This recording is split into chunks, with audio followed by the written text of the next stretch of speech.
Hello, welcome to Session 3 on Depression. Brought to you by 2.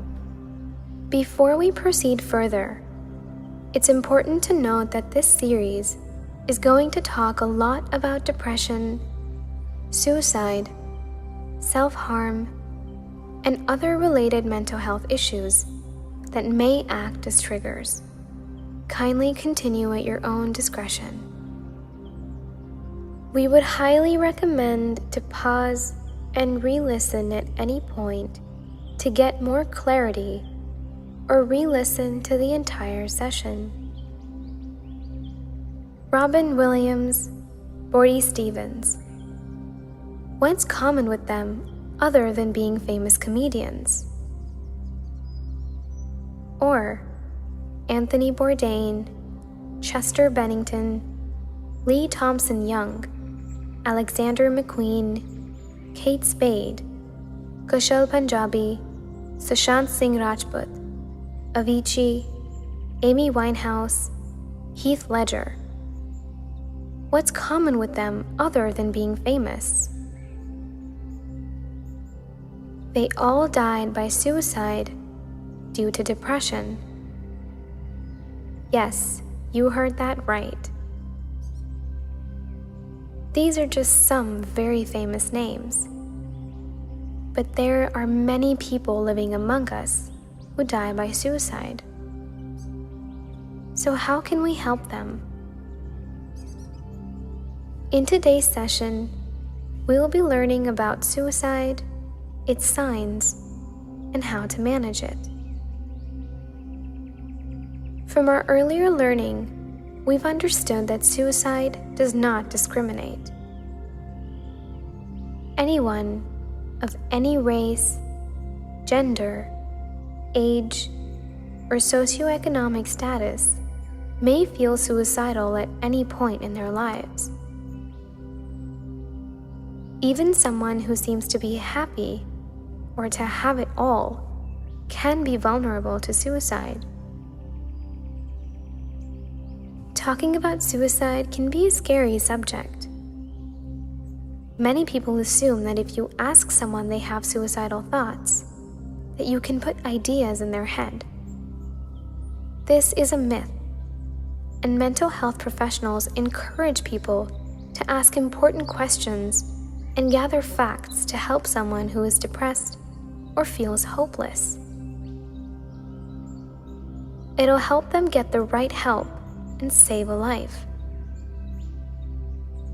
When someone is contemplating suicide, their words and actions can give you clues that they might be at risk to hurt themselves. It's a sort of tunnel vision where other options seem useless. Be on the lookout for these warning signs. Talking about death and suicide. Give hints like saying, "I won't be a problem much longer," or, "If anything happens to me, I want you to know," and so on.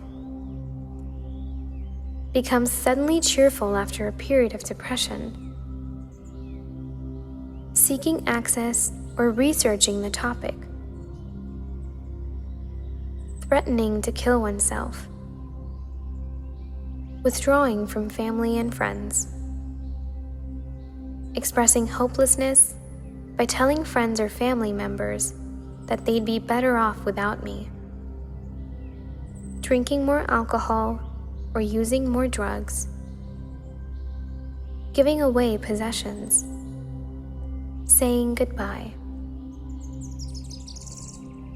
Mood changes from dark to light can also be a major red flag.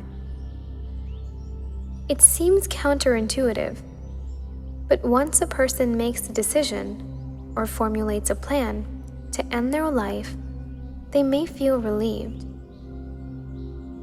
Don't be fooled into thinking they're doing better, especially if other risk factors are present, or you notice the behaviors mentioned above.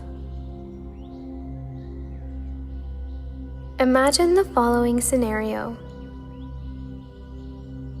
One of your close friends has been struggling lately. When you messaged to see how they're doing, they replied, "I can't stand myself.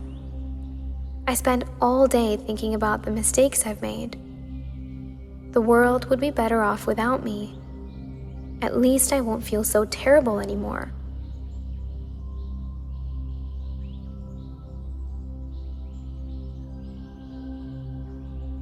No, they didn't come right out and say, "I'm thinking about suicide." Yet the underlying meaning of their words alarms you. You care about your friend and want to offer reassurance, but you've never had thoughts of dying yourself, and you have no idea what to say. Remember, they might feel scared too. Even people who have suicidal thoughts often fear those thoughts. They lose their rationality that it's the feeling they want to end, and not their physical body. Simply wanting a way to stop pain that seems unbearable and impossible to overcome. It's normal to feel helpless when a friend mentions suicide. However, indirectly, but there's a lot you can do to help. In fact, your compassion and support could make all the difference. Try following these. Take them seriously. Involve other people. Contact friends and family members. Express concern. Listen attentively and don't judge or belittle them. Ask direct questions. Acknowledge their feelings. Offer support.